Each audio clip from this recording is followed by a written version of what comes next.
शान्ताकारं भुजगशयनं पद्मनाभं सुरेशं विश्वाधारं गगनसदृशं मेघवर्णं शुभांगं लक्ष्मीकान्तं कमलनयनं योगिगिरिजानगम्यं वन्दे विष्णुं भवभयहरं सर्वलोकैकनाथं। गुरुलक्ष्मीनारायण देवनी जय, श्री हरिकृष्ण महाराजनी जय। सर्वोपरि ઈષ્ટદેવ ભગવાન શ્રી સ્વામિનારાયણ આજે કેનેડામાં અલ્બર્ટામાં આવેલો કેલ્ગરીમાં સુંદર સત્સંગ સભાનું આયોજન થયું છે। રાતની દિવ્ય સભામાં ઉપસ્થિત પરમ પૂજ્ય ધર્મધર્મદર 1008 આચાર્ય મહારાજશ્રી, તેમાં સભામાં ઉપસ્થિત પરમ પૂજ્ય ગાદીવાલશ્રી, ઉપસ્થિત વડતાલ મેનેજિંગ ટ્રસ્ટી બોર્ડના ચેરમેન ડોક્ટર સંતોલદાસજી સ્વામી, शास्त्री स्वामी श्री सत्यप्रकाशाजी स्वामी, शास्त्री स्वामी श्री रामदासजी स्वामी, कलाड़ी मंदिर महान देवा भगवान स्वामी, माधव स्वामी आदि उपस्थित सर्वे संतो, सहयोगी बहनों અને સર્વ હરિભક્તોને અમારા ભાવથી જય સ્વામિનારાયણ। કેમ છો બધા? શ્રીજી મહારાજે આપણા બધાને ઘણી કરુણા કરીને, આપણા બધાને ઘણી કૃપા કરીને પોતાના ધામથી 500 પરમહંસોને લઈને આ સંપ્રદાયની સ્થાપના એમણે પૃથ્વી પર આવીને કરી। સદગુરુ મુક્તાનંદ સ્વામી એવું કહેતા કે જેવીના સૂર્યના ઉદયથી અંધકાર ટળી જાય છે, તે જ પ્રમાણે આપણા અનંત જન્મોના અજ્ઞાનરૂપી અંધકારને ટાળવાની માટે શ્રીજી મહારાજે આ દિવ્ય સંપ્રદાયની સ્થાપના આપણને કરીને આપી છે।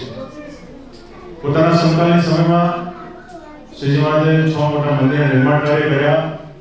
એમાં વિરાજમાન દેવો હોય તો શ્રી લક્ષ્મીનારાયણ દેવ, શ્રી નરનારાયણ દેવ, ગોપીનાથજી મહારાજ આદિ દેવોની પ્રતિષ્ઠા આપણને કરીને આપી। 2 દેશ ગાદીની સ્થાપના આપણને કરીને આપી। દિવ્ય આચાર્ય મહારાજની પરંપરા આપણને આપી। તેમજ આપણે બધાએ જીવનમાં કેવી રીતે રહેવું જોઈએ, ત્યાગી હોય, ગ્રહસ્થ હોય, એ બધાએ માટે સ્વયં શિક્ષાપદ્ધતિ આપણને લખીને આપી અને સુંદર સ્વર્ણની સંપ્રદાયની સ્થાપના આપણને કરીને આપી છે। આપણે જ્યારે આ સંપ્રદાયને ઓળખાણ થઈ છે ત્યારે આપણે બધા બહુ ભાગ્યશાળી છીએ। આપણા દેશથી આપણે દૂર છીએ, પણ હરિચંદ્રનો સાગરમાં આદરણીય સ્વામીએ લખ્યું છે કે આ મનુષ્ય દેહ છે બહુ વારે વારે આપણે મળતો નથી। આ મનુષ્ય દેહ બહુ દુર્લભ છે। જીવની વાત કરીએ તો આપણો આત્મા એ મનુષ્યમાં પણ જે જીવ છે એ જ જીવ પ્રાણીઓમાં પણ છે, જીવજંતુઓમાં પણ છે, વૃક્ષોમાં છે, પર્વતોમાં છે, બધામાં જીવ છે। બધામાં જીવ એક સરખો છે, પણ આ મનુષ્ય જે એવો દુર્લભ છે કારણ કે આપણે બધી વસ્તુઓનું જ્ઞાન થાય છે। જ્ઞાન હોય, વિજ્ઞાન હોય, બંને પ્રાપ્ત કરી શકે। આ એક મનુષ્ય દેહથી જ જીવ કલ્યાણના માર્ગમાં આગળ વધી શકે છે, ભગવાનને ઓળખી શકે છે। એને શું ખાવું, શું ના ખાવું, ક્યારે ઊંઘવું, બધી વસ્તુનો ખ્યાલ ખાલી મનુષ્ય દેહને જ પ્રાપ્ત થાય છે। ત્યારે આપણે આ મનુષ્ય દેહની પ્રાપ્તિ થઈ। હિન્દુ સનાતન સંપ્રદાયની ઓળખાણ, આ ધર્મની ઓળખાણ આપણને આ પરિવારના કારણે થઈ। એમાં વિશેષપણે સ્વામિનારાયણ સંપ્રદાયની ઓળખાણ કાં તો આપણે પરિવારના દ્વારા થઈ હોય અથવા તો આપણા આજુબાજુના એટમોસ્ફિયરથી થઈ હોય, સગા સંબંધીથી થઈ હોય, ત્યારે આવો સંપ્રદાય જ્યારે આપણને પ્રાપ્ત થયો માટે આપણે બહુ ભાગ્યશાળી છીએ। અને આપણો આ સંપ્રદાય પ્રાપ્ત થયા પાછળ ખાલી એક જ હેતુ હોવો જોઈએ કે આપણે આપણું જે મન છે, આપણું જે જીવ છે, એ કેવી રીતના આપણે ભગવાન ચરણમાં કાયમ જોડીને રાખીએ। સદગુરુ મુક્તાનંદ સ્વામી આ પ્રશ્ન શ્રીજી મહારાજે પૂછ્યો હતો રસ્તામાં કે ભગવાનને પામવાના, ભગવાનને રાજી કરવાના અનેક સાધનો છે, પણ એ બધા સાધનમાંથી એક એવું સાધન છે કે બહુ સૌથી શ્રેષ્ઠ છે, બહુ સારું છે। અહીંયા ટોરન્ટોની વાત કરી એમના સંત સ્વામીએ, અહીંથી ટોરન્ટો 4 દિવસ ગયા ને તમે, તો ટોરન્ટો જવાના રસ્તા પણ ઘણા હશે ને, પણ એ બધા રસ્તામાંથી એક રસ્તો સૌથી ઓપ્ટિમમ છે, એક રસ્તો સૌથી સારો હશે, સૌથી સરળ હશે, રસ્તો સારો હશે, સમય ઓછો લેશે। એવી રીતે ભગવાનને રાજી કરવાના અનેક સાધનો છે, પણ એ બધા સાધનોમાંથી સૌથી શ્રેષ્ઠ સાધન કયું છે મહારાજ? તો શ્રીજી મહારાજે કીધું ભગવાનના ચરણને વિશે પોતાનું મન અખંડ જોડીને રાખવું એ સૌથી શ્રેષ્ઠ સાધન છે। એ જ વાત શ્રીજી મહારાજે ગરડા અંત્ય પ્રકરણના 7મા વચનમાં ભરતી કરી કે આપણે ભગવાનના ચરણને વિશે આપણું મન જોડી રાખે તો આપણે શું પ્રાપ્ત થાય?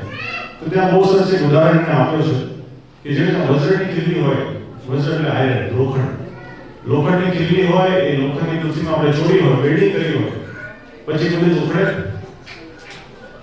તો જે વજ્રની કિલ્લી હોય, વજ્રની ઊંચીમાં જોડી હોય તો કોઈ ઉખડે તે પ્રમાણે જો જે કોઈ વ્યક્તિ પોતાનું મન ભગવાનના ચરણ વિશે હંમેશા જોડીને રાખે છે એ મરીને ભગવાનના ધામમાં જાય એવું નહીં, તો છતાં તે કે આ દેહ ભગવાનના ધામમાં બેઠો છે.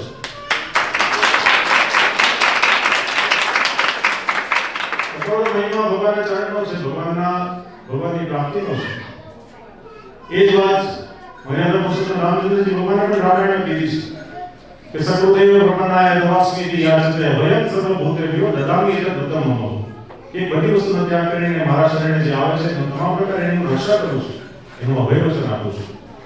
એ જ વાત ભગવાન શ્રી કૃષ્ણે ભગવદ ગીતામાં કીધું છે કે સર્વ ધર્માન પરિત્યજ્ય મામેકં શરણં વ્રજ અહં ત્વાં સર્વપાપેભ્યો મોક્ષયમિષ્યામિ મા શુચિ. કે બધા ધર્મોનો ત્યાગ કરીને મારા શરણે જે આવે છે તમામ પાપોની રક્ષા કરું છું, હું મોક્ષ આપું છું. કારણ કે ભગવાનના તત્વ બધા એક જ છે. રામચંદ્રજી ભગવાન હોય, વામન અવતાર હોય, શેષ નારાયણ ભગવાન હોય, શ્રીજી મહારાજ હોય, ભગવાન તત્વ એક જ છે. માટે કહેવાનું તાત્પર્ય પણ ભગવાન એક જ છે. માટે આપણે અહીંયા આજે વિદેશમાં રહેતા હોઈએ, કેનેડામાં રહેતા હોઈએ, તેમ છતાં તમે બધા ભક્તોએ આ સત્સંગને જાળવી રાખ્યો છે, મૂળ સંપ્રદાયની સાથે જોડાયેલા છો.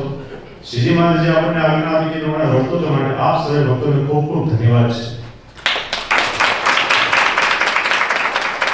બીજું વાત તો આ વર્ષે આપણે જાણીએ છીએ, સંત સ્વામી પણ વાત કરી હમણાં કે આ વર્ષે આચાર્ય પદ સ્થાપનને 200 વર્ષ પૂર્ણ થાય છે. એમાં શિક્ષાપત્રી લેખન શ્રીજી મહારાજે શિક્ષાપત્રી આપણને લખીને આપી, એના પણ 200 વર્ષ પૂર્ણ થાય છે. એના માટે બહુ મોટો ઉત્સવ હડતાલમાં ઓક્ટોબર એન્ડમાં રાખેલો છે.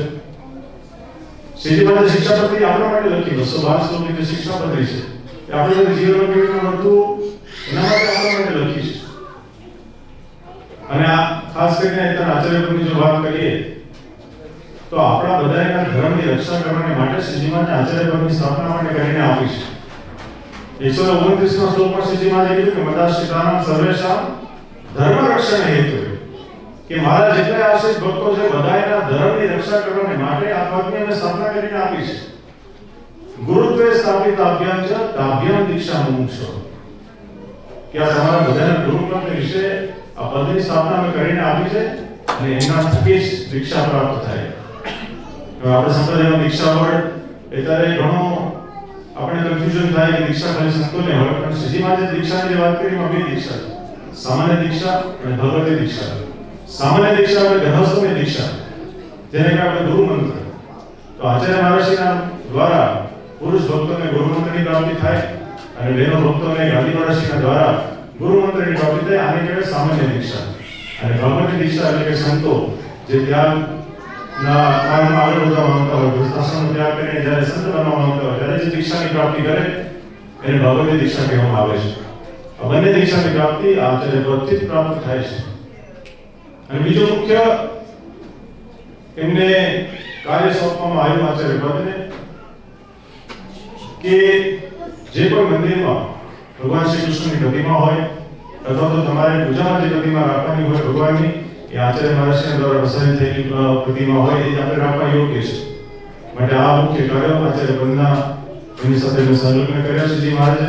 ત્યારે આ બંનેના 200 વર્ષ આ વર્ષે પૂર્ણ થવાના છે. આપ સર્વ ભક્તોને અમે કહીએ છીએ કે જો આવશ્યકતાઓ આવતો નહીં તો પછી ઓનલાઈન જોજો, કારણ કે આ ખૂબ દૂર ઘણું છે.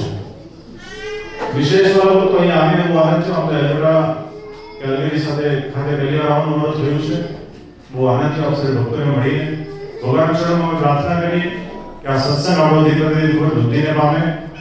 જેવી રીતના આપ સર્વ ભક્તો એકતા રાખીને આજે અહીંયા ઉપસ્થિત છો કાયમ આવી જ રીતના વડતાલવાસી શ્રી લક્ષ્મીનારાયણ દેવ શ્રી હરિકૃષ્ણ મહારાજ આપણો સળંગી સંપ્રદાય છે. સંતો હોય, આચાર્ય મહારાજ હોય, હરિભક્તો હોય, એકાબીજા સાથે મળીને આપણે કાયમ આ સત્સંગમાં આવતા રહીએ, જોડાયેલા રહીએ. મારી આપ સર્વ ભક્તોને ભલામણ છે. વડતાલવાસી શ્રી લક્ષ્મીનારાયણ દેવ શ્રી હરિકૃષ્ણ મહારાજ આપ સર્વ ભક્તોનું કાયમ મંગળ વિસ્તારે એક પ્રાર્થના સાથે મારા ભાવથી જય સ્વામિનારાયણ. જોરદાર તાળીઓ લગાવી પરમ પૂજ્ય